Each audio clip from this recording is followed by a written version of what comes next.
बिस्मिल्लाहिर्रहमानिर्रहीम। अस्सलामुअलैकुम। Welcome to my channel Fatima voice centre. हज़रत मौलाना अहमद अली लाहौरी रहमतुल्लाह का तल्लुक़ सिख घराने से था। आप इब्तदाई जवानी में कलमा पढ़कर मुसलमान हो गए और दारुल उलूम देवबंद में दाखिला ले लिया। हत्ता कि आप दौरा हदीस के दर्जे तक पहुँच गए। आप ये वाक़या खुद सुनाया करते थे कि जब मेरे ससुर को इनके घर वालों ने कहा कि अब हमारी लड़की जवान है, इसके लिए कोई मुनासिब रिश्ता तलाश करके निकाह कर देना चाहिए। वह पंजाब के मदारस के दौरे पर निकले ताकि इन्हें अपनी बच्ची के लिए कोई आलम फाजल नौजवान मिल सके। हत्ता कि दारुल उलूम देवबंद पहुँच गए। जब उन्होंने दौरा हदीस की क्लास का देखा तो इनकी निगाहें मेरे ऊपर अटक गईं। उन्होंने शेख अल हज़ा हज़रत मौलाना महमूद हुसैन रहमतुल्लाह से पूछा कि ये तालिब इल्म कौन है। उन्होंने बताया कि ये सिख घराने से तल्लुक़ रखता है और मुसलमान होकर हमारे पास इल्म हासिल कर रहा है। उन्होंने पूछा, क्या ये शादीशुदा है? शेख अल हज़ा ने फरमाया, नहीं। उन्होंने शेख अल हज़ा से पूछा, क्या ये शादी करना चाहता है? तो मेरे उस्ताद मोहतरम ने मुझसे पूछा कि क्या तुम मुझ शादी के लिए तैयार हो? मैंने अर्ज़ किया, हज़रत मैं मुसलमान हूँ और मेरा सारा ख़ानदान सिख है। अब मुझ अकेले को कौन बेटी देगा? उन्होंने पूछा कि अगर कोई आपको अपनी बेटी निकाह में दे तो क्या ख्याल है? मैंने कहा, हज़रत मैं इस सुन्नत को ज़रूर अदा करूँगा। मैं इसके तर्क का गुनाह अपने सर क्यों लूँ? चुनाचा मेरे ससुर साहब ने फरमा दिया कि कल असर के बाद निकाह होगा।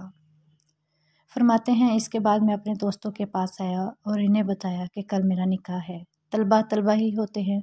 वो ये सुनकर मुझसे बहुत प्यार की बातें करने लग गए। काफ़ी देर बाद एक दोस्त ने कहा, जी आपके कपड़े बहुत मैले हैं, लिहाजा आपको चाहिए कि आप किसी दोस्त से कपड़े उधार ले लें और वो पहन कर निकाह की तकरीब में जाएं।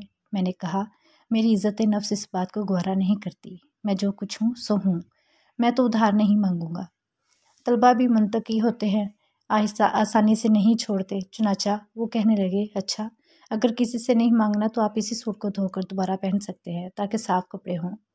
हज़रत कहते हैं, मेरी बदबख्ती आ गई कि मैंने अपने दोस्तों की बात मान ली। चुनाचा मैंने धोती बांधी और कपड़े धो लिए। सर्दी का मौसम था और ऊपर से आसमान अब बरआलूद हो गया। असर का वक्त आ गया। मैंने मस्जिद के एक तरफ कपड़े हवा में लहराने शुरू कर दी और साथ ही साथ दुआएं भी मांगनी शुरू कर दी कि अल्लाह इन कपड़ों को खुश्क फरमा दे। और मौसम की ख़राबी की वजह से कपड़े खुश्क होने पर नहीं आ रहे थे। हत्ता कि असर की अज़ान हो गई और मैं सर्दी के मौसम में गीले कपड़े पहने मजमा में आकर बैठ गया। लेकिन मेरे ससुर का दिल सोने का बना हुआ था कि इनकी नज़र इन चीज़ों पर बिल्कुल नहीं थी। उन्होंने देखा कि कल भी यही कपड़े थे और आज भी वही कपड़े हैं और गीले हैं। इसके पास कोई दूसरा जोड़ा नहीं है। इसके बावजूद उन्होंने अपनी बेटी का निकाह कर दिया और कुछ अर्से बाद रुखसती हो गई। इब्तिदा के चंद दिनों में मेरे ऊपर फाके आए क्योंकि मैं तालिब इल्म था और ताज़ा पढ़कर फारिग हुआ था। कमाई का कोई ऐसा सिलसिला भी नहीं था, कभी खाने को मिल जाता और कभी ना मिलता। कुछ अरसे मेरी दुल्हन मेरे घर में रही। इसके बाद जब वो मेरे अपने वालिदैन के घर गई तो इसके वालिद ने पूछा, बेटी तूने अपने नए घर को कैसा पाया? फरमाते हैं कि मेरी बीवी नेक और पाक औरत थी, इसकी नज़र मेरी दीनदारी पर थी। चनाचा इसने इसको सामने रखते हुए अपनी वालदा से कहा, अम्मा मैं तो समझती कि मरने के बाद जन्नत में जाएंगे, लेकिन मैं तो जीती जागती जन्नत में पहुंच गई हूँ।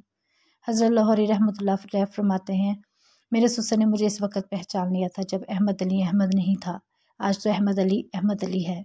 तो देखे कि यूँ भी निकाह हुआ करते थे, हमारे यहाँ काबर यूँ ही निकाह किया करते थे। और आजकल देखे कि निकाह को हमने कितना बड़ा मसला बना लिया। इसलिए फिर बरकतें नाज़िल नहीं होती, घर आबाद होने की बजाय बर्बाद हो जाते हैं। लिहाजा हमें चाहिए कि हम सादगी से अपने निकाह किया करें। रब ताला अमल की तौफीक अता फरमाए, आमीन। इस मुआशरे में औरत का मर्तबा कैसे बुलंद हो सकता है जहाँ मर्दों की लड़ाई में गालियाँ ही